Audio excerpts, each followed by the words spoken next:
घनघोर बरसात में सुजीत अपनी पुरानी बैलगाड़ी लेकर मेले से लौट रहा था। आसमान में काले बादलों की मोटी परतें उमड़ घुमड़ कर गरज रही थीं, मानो धरती पर टूट पड़ने को तैयार हों। बिजली की चमक जब जब आसमान को चीरती, पूरा जंगल पल भर के लिए सफेद उजाले में नहा उठता और फिर अगले ही क्षण और भी भयावना अंधेरे में डूब जाता। शाम ढल चुकी थी और अंधेरा अब तेजी से चारों ओर फैल रहा था। तेज हवा पेड़ों को झकझोर रही थी। सूखे पत्तों की सरसराहट किसी अनजानी आहट सी लग रही थी। कीचड़ से लथपथ रास्ते पर बैलगाड़ी के पहिए धीरे धीरे धंसते जा रहे थे और बेचारे बैल हर कदम पर रुक रुक कर आगे बढ़ रहे थे, मानो उन्हें भी इस तूफानी रात की गड़गड़ाहट और अंधेरे का डर सता रहा हो। हे भोलेनाथ, कैसी घनघोर बरसात बरसा दी है। घर पहुंचना भी दूभर हो गया है। अरे ये कीचड़ भी ना बस। अब हिम्मत रखो रे बैलों, थोड़ा और, अभी हमें गांव पहुंचना है। काश मैं मेले में इतनी देर तक नहीं रुकता। अरे चलो रे, थोड़ा और जोर लगाओ, ये कीचड़ भी बस नहीं छोड़ता। अरे बाप रे, ये बिजली तो सिर पर ही गिरी लगती है। ये कैसी रात है, बारिश रुकने का नाम ही नहीं ले रही। अरे भोलेनाथ, कहीं ये वही रास्ता तो नहीं जहाँ की कहानियां लोग सुनाते हैं। दिल धक धक कर रहा है मेरा। काश अब जल्दी कोई आसरा मिल जाए। बारिश अब और भी तेज होती जा रही थी। बूंदें इतनी वेग से गिर रही थीं कि चेहरे पर पड़ते ही हल्की सी चोट का एहसास होता था। आसमान में बिजली बार बार चमक रही थी और बादलों की गड़गड़ाहट से धरती जैसे कांप उठती थी। चारों ओर सन्नाटा पसरा हुआ था, न कोई इंसान, न कोई आवाज, बस बारिश की लगातार ध्वनि और दूर कहीं से आती जंगली जानवरों की डरावनी आवाजें। सुजीत का दिल जोर जोर से धड़कने लगा। उसने इस रास्ते के बारे में कई डरावनी कहानियां सुनी थीं। दिन में ये रास्ता सुरक्षित लगता था, मगर इस तूफानी रात में सब कुछ भयानक रूप ले चुका था। तभी अचानक उसे दूर कहीं से मंदिर की घंटी की आवाज सुनाई दी। अजीब बात ये थी कि वो आवाज बारिश के शोर के बीच भी साफ और गूंजते हुई सुनाई दे रही थी। सुजीत ने ध्यान से सुना। हाँ, ये निश्चित ही किसी मंदिर की घंटी थी। अरे ये आवाज, ये तो मंदिर की घंटी जैसी लग रही है। हाँ बिल्कुल, पर इतनी तेज बारिश में कौन बजा रहा होगा इसे? सुजीत ने बैलों को उस आवाज की दिशा में मोड़ दिया। कुछ दूरी तय करने के बाद उसे घने पेड़ों के बीच एक बहुत ही पुराना शिव मंदिर दिखाई दिया। मंदिर पत्थरों से बना था और देखने में काफी जर्जर व प्राचीन लग रहा था। पर अजीब बात यह थी कि उसके भीतर से हल्की सी रोशनी झिलमिला रही थी। सुजीत ने अपनी बैलगाड़ी मंदिर के पास रोकी और उत्सुकता व भय के मिले जुले भाव के साथ जल्दी से मंदिर के अंदर चला गया। मंदिर बाहर से जितना पुराना लग रहा था, अंदर उतना ही स्वच्छ और शांत था। शिवलिंग के सामने अगरबत्तियां जल रही थी और चारों ओर दूध और चंदन की हल्की सी खुशबू फैली हुई थी। ऐसा लग रहा था जैसे किसी ने अभी अभी पूजा की हो, मगर वहां कोई दिखाई नहीं दे रहा था। कोई है यहाँ? कृपया बाहर आइए, मैं रास्ता भटक गया हूँ। बारिश बहुत तेज हो रही है, रास्ता कीचड़ में डूब गया है, बैल भी थक गए हैं। अगर थोड़ी देर यहीं रुक जाऊं तो कोई आपत्ति तो नहीं? अजीब है, मंदिर में रोशनी जल रही है, अगरबत्तियां भी सुलगी हैं, फिर कोई दिख क्यों नहीं रहा? कुछ देर बाद मंदिर के पीछे वाले कमरे से एक वृद्ध साधु प्रकट हुए, जिन्होंने गेरुए वस्त्र धारण कर रखे थे। उनकी लंबी सफेद दाढ़ी छाती तक लटक रही थी और माथे पर त्रिपुंड का गाढ़ा चिन्ह बना था। उनकी आंखों में गहरी शांति थी, पर चेहरे पर किसी गहरी चिंता की छाया साफ झलक रही थी। कौन हो तुम बेटा? इस तूफानी रात में यहाँ कैसे आ पहुँचे? महाराज, मैं पास के गांव से लौट रहा था। मेला देर तक चला गया, इसलिए देर हो गई। रास्ते में इतनी भयंकर बारिश शुरू हो गई कि कुछ सूझा ही नहीं। तभी मंदिर की घंटी की आवाज सुनी और यहाँ चला आया। वे कुछ क्षणों तक सुजीत को निहारते रहे, मौन और स्थिर। फिर धीरे धीरे शांत स्वर में बोले, इस समय जंगल में रुकना उचित नहीं है। ये जगह दिन में भले शांत लगे, पर रात में इसका रूप बदल जाता है। हर आवाज का यहाँ कोई न कोई अर्थ होता है और हर सन्नाटे में कोई छिपा हुआ स्वर। बेटा, अगर तुमने बाहर की घंटी सुनी है तो जान लो वो हर किसी को नहीं बुलाती। मगर महाराज, आप कह रहे हैं कि वो घंटी हर किसी को नहीं बुलाती, इसका क्या मतलब है? साधु ने एक गहरी सांस ली। उनकी आंखों की शांति अब गंभीरता में बदल गई। कुछ पल तक वे मौन रहकर सुजीत को ध्यान से देखते रहे, मानो उसके भीतर कुछ खोज रहे हों। बेटा, आज की रात यहीं मंदिर में रुक जाना। बाहर तूफान अभी थमने वाला नहीं है, मगर मेरी बात ध्यान से सुन। आधी रात के बाद अगर कोई आवाज सुनाई दे, चाहे कोई पुकारे, रोए या तुम्हारा नाम ले, किसी भी हालत में इस मंदिर की सीमा के बाहर मत जाना। याद रखना, हर आवाज इंसान की नहीं होती। सुजीत को साधु की बात कुछ अजीब जरूर लगी, पर उनके चेहरे पर झलकते गंभीरता देखकर साफ महसूस हो रहा था कि वे मजाक नहीं कर रहे थे। जी महाराज, मैं आपकी बात का ध्यान रखूंगा। चाहे कैसी भी आवाज क्यों न सुनाई दे, मैं मंदिर के बाहर कदम नहीं रखूंगा। उसने मन ही मन सोचा कि शायद रात में यहाँ जंगली जानवर आ जाते होंगे, इसलिए साधु महाराज उसे डराकर सावधान करना चाह रहे हैं। साधु ने उसे पास के एक कोने में बैठने के लिए कहा। फिर वे अंदर चले गए और थोड़ी देर में एक थाली में कुछ ताजे फल लेकर लौटे। लो बेटा, ये कुछ ताजे फल खा लो। रास्ता लंबा था, शरीर को आराम और भोजन दोनों की जरूरत है। बाहर तूफान है, इसलिए आज यहीं ठहर जाओ। भगवान शिव की शरण में हूँ, चिंता मत करो, सब ठीक रहेगा। सुजीत ने शांति से फल खाए और पानी पिया। साधु महाराज ने उसे एक पुरानी चटाई और कंबल दिया ताकि वो आराम कर सके। सुजीत ने श्रद्धा से भगवान शिव को प्रणाम किया और मंदिर के एक कोने में जाकर लेट गया। थकान के मारे उसकी आंखें धीरे धीरे बंद होने लगी। बाहर रात अब और गहरी हो चली थी। बारिश अब भी जोरों पर थी और हवाएं मंदिर की दीवारों से टकराकर सनसनाती हुई गुजर रही थी। सुजीत नींद में जाने ही वाला था कि अचानक उसे एक अजीब सी आवाज सुनाई दी। पहले तो वो बहुत धीमी थी, पर कुछ ही पलों में वो आवाज धीरे धीरे तेज होती चली गई। सुजीत बेटा, बाहर आजा। देख, मैं यहाँ हूँ, डर मत, मैं तेरी माँ हूँ। तू इतनी देर से लौटा नहीं, मैं तुझे ढूंढती ढूंढती यहाँ तक आ गई। बेटा, बस एक बार बाहर आजा। देख, तेरी माँ तुझे बुला रही है। मेरे पास आजा सुजीत, तू मुझे पहचानता है ना? मेरी आवाज सुन, मैं तुझसे मिलने आई हूँ बेटा। सुजीत, मेरी बात सुनो बेटा, मैं बड़ी मुसीबत में हूँ। कोई मुझे यहाँ से ले जाओ, वरना मैं बच नहीं पाऊंगी। तू तो मेरा साहसी बेटा है ना, बस एक बार बाहर आजा, मुझे तेरी जरूरत है। देख, मैं यहीं तेरे मंदिर के बाहर खड़ी हूँ, ठंडी बारिश में भीग रही हूँ। जल्दी आ बेटा, मुझे बचा ले। सुजीत की आंखें अचानक खुल गईं। वो चौंक कर उठ बैठा। उसके चारों ओर सन्नाटा पसरा था, पर वो आवाज अब और स्पष्ट सुनाई दे रही थी। अजीब बात ये थी कि वो आवाज किसी और की नहीं, बल्कि उसकी अपनी माँ की आवाज जैसी लग रही थी। ये आवाज माँ की लग रही है, लेकिन माँ यहाँ कैसे हो सकती है? नहीं, ये सच नहीं हो सकता। वो तो गांव में थी, पर अगर सच में वो है तो मैं कैसे अंदर बैठा रहूं? हे शिव शंकर, अब मैं क्या करूं? बाहर जाऊं या नहीं? सुजीत का दिल जोर जोर से धड़कने लगा, मानो उसकी छाती से बाहर निकल आएगा। डर और जिज्ञासा दोनों उसके मन में एक साथ उमड़ने लगे। सुजीत उठ खड़ा हुआ और धीरे धीरे मंदिर के दरवाजे की ओर बढ़ने लगा। उसका हाथ दरवाजे की ओर बढ़ रहा था, जबकि मन भीतर से कह रहा था, शायद बाहर अगर माँ है और अगर सच में उन्हें मदद चाहिए तो मैं कैसे न जाऊं। तभी अचानक किसी ने उसका हाथ कसकर पकड़ लिया।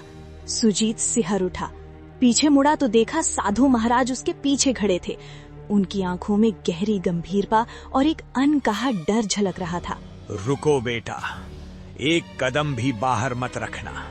मैंने तुम्हें पहले ही चेतावनी दी थी।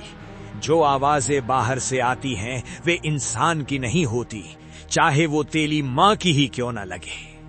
महाराज, पर वो तो सच में मेरी माँ की आवाज थी। वही पुकार रही थी मुझे, कह रही थी कि वो मुसीबत में है। अगर सच में वो हैं तो मैं उन्हें ऐसे कैसे छोड़ दूं? वो तेरी नहीं है, ये छाया तुम्हारे मन को पढ़ लेती है। बेटा, ये उसी की आवाज निकालती है जिसके लिए तेरे दिल में सबसे गहरा प्रेम हो। ये जानती है कि तेरे मन में अपनी माँ के लिए कितना स्नेह है, इसलिए उसी का रूप धारण करके तुझे बुला रही है। कई यात्री इसके इस छल में फंस चुके हैं और फिर कभी लौटे नहीं। सुजीत बेटा, तू मुझे क्यों नहीं सुन रहा है? मैं बहुत दर्द में हूँ। तेरी माँ हूँ मैं। देख, मैं यहीं बाहर हूँ, बारिश में भीग रही हूँ। मुझे अकेला मत छोड़ बेटा, बस एक बार बाहर आ जा। अगर तू नहीं आया तो मैं बच नहीं पाऊंगी। महाराज, छोड़ दीजिए मुझे। वो मेरी माँ है, उनकी आवाज मैं पहचानता हूँ। आप समझ नहीं रहे, वो मुसीबत में है। मुझे उनकी मदद करनी ही होगी। कृपया जाने दीजिए, मैं उन्हें ऐसे नहीं छोड़ सकता। वो मुझे पुकार रही है महाराज। याद रखना, अगर तू बाहर गया तो तेरा नाम भी उनमें शामिल हो जाएगा। साधु ने झटके से सुजीत को वापस अंदर खींच लिया और जमीन पर बिठा दिया। फिर वे सीधे शिवलिंग के सामने जाकर पद्मासन में बैठ गए और ऊंचे स्वर में मंत्र जपने लगे। ओम नमः शिवाय। ओम त्रयंबकम यजामहे सुगंधिम पुष्टिवर्धनम। ओम नमः काल भैरवाय। ओम होम जू सहरुद्राय नमः। हर हर महादेव रक्षामि रक्षामि महाकाल देव।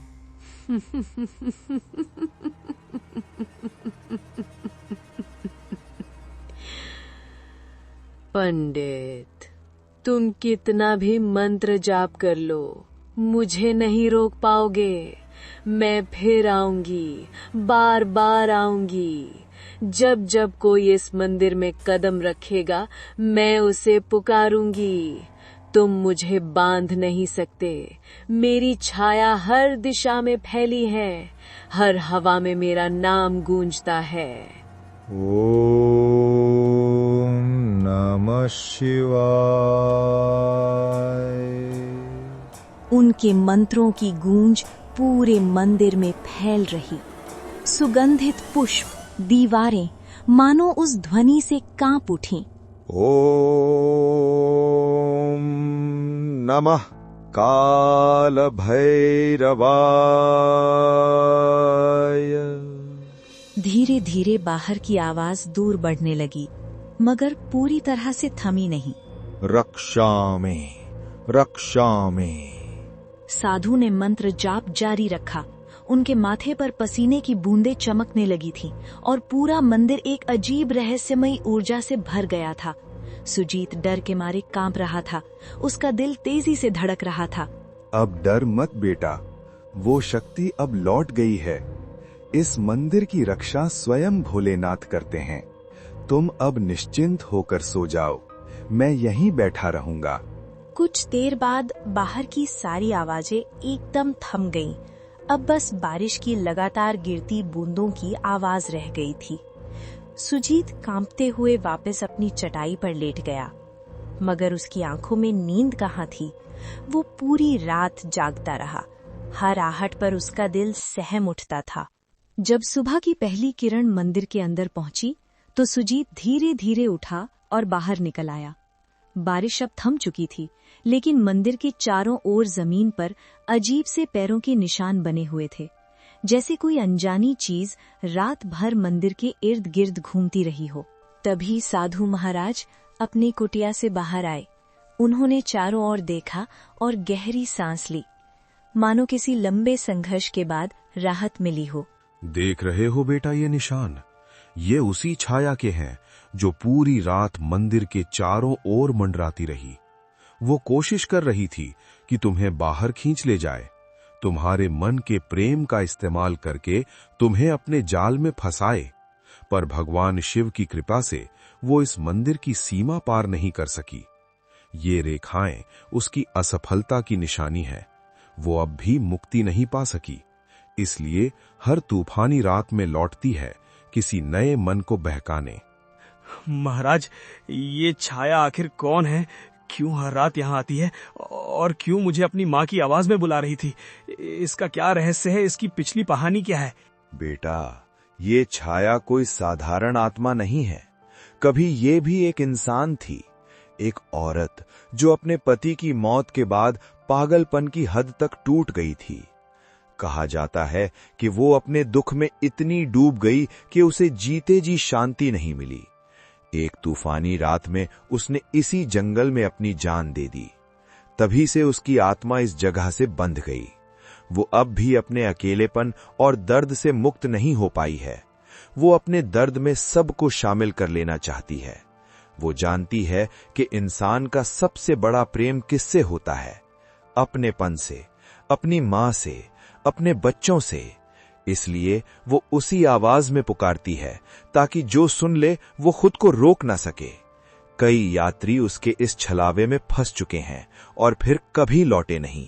वही सब उसकी छाया में समा गए, उसी के दुख का हिस्सा बन गए। बेटा, अगर मैं तुम्हें रोका ना होता तो सुबह तक यहाँ तुम्हारे पैरों के भी निशान नहीं मिलते और तुम्हारे बैल वहीं के वहीं खड़े रह जाते। सुजीत के रोंगटे खड़े हो गए। सुजीत ने कांपते हाथों से साधु के चरण छुए। साधु महाराज, अगर आप मुझे नहीं रोकते तो पता नहीं मेरा क्या होता। साधु महाराज, आपने मेरी जान बचाई है। अगर आप ना होते तो आज मैं जिंदा नहीं होता। मैं आपका आजीवन ऋणी रहूंगा। इसे मैं कभी नहीं भूलूंगा। बेटा, मुझे नहीं, भगवान शिव को कहना। उन्हीं की कृपा से तुम आज सुरक्षित हो। याद रखना, उस छाया से बचने का एक ही उपाय है, श्रद्धा और विश्वास। ये दोनों कभी मत भूलना। सुजीत ने भगवान शंकर की मूर्ति के पास जाकर श्रद्धा से प्रणाम किया। फिर वो बाहर आकर अपनी बैलगाड़ी के पास पहुंचा। दोनों बैल सुरक्षित खड़े थे, जैसे रात की भयानक घटनाओं से अनजान हो। उसने बैलगाड़ी तैयार की, साधु महाराज को अंतिम प्रणाम किया और वहां से रवाना हो गया। रास्ते भर उसका मन उसी रात की घटनाओं में उलझा रहा। वो आवाज कितनी सच्ची, कितनी जीवंत लग रही थी। उसे एहसास हो रहा था कि अगर साधु महाराज ना होते तो शायद आज वो जिंदा ना होता। सुबह की सुनहरी धूप अब पेड़ों की पत्तियों पर चमक रही थी। दोपहर तक सुजीत अपने गांव पहुंच गया। घर पहुंचते ही उसकी नजर अपनी माँ पर पड़ी। माँ को कुछ नहीं हुआ था, वो बिल्कुल सुरक्षित थी। ये देखकर सुजीत की आंखों से आंसू बह निकले। उसने दौड़कर माँ को गले से लगा लिया। अरे ये क्या हाल बना रखा है तू? इतना कांप क्यों रहा है बेटा? कहीं रास्ते में कुछ हुआ क्या? बोल ना पगले, तू ठीक तो है? माँ, मैं बहुत डर गया था। रात भर तुम्हारी आवाज सुनाई देती रही, इतनी सच्ची, इतनी करीब, जैसे तुम मुझे बुला रही हो। मैंने सोचा तुम किसी मुसीबत में हो। अगर साधु महाराज मुझे ना रोकते तो शायद मैं आज तुम्हारे सामने ना होता। सुजीत ने अपनी माँ को रात की सारी घटना बताई। उसकी बात सुनकर माँ की आंखों में डर और हैरानी दोनों झलकने लगे। धीरे धीरे ये खबर पूरे गांव में फैल गई। सबको मालूम हो गया कि उस जंगल में रात के समय कुछ अनहोनी घटती है। तब से किसी में भी इतनी हिम्मत नहीं रही कि अंधेरा होने के बाद उस रास्ते पर कदम रखे। अगर कोई अनजान यात्री भटक जाता तो गांव वाले उसे शिव मंदिर का रास्ता दिखा देते, जहां साधु महाराज निवास करते थे। अब सुजीत हर महीने मंदिर जाता, श्रद्धा से साधु महाराज के चरण छूता और पूजा का सामान व फल अर्पित करता।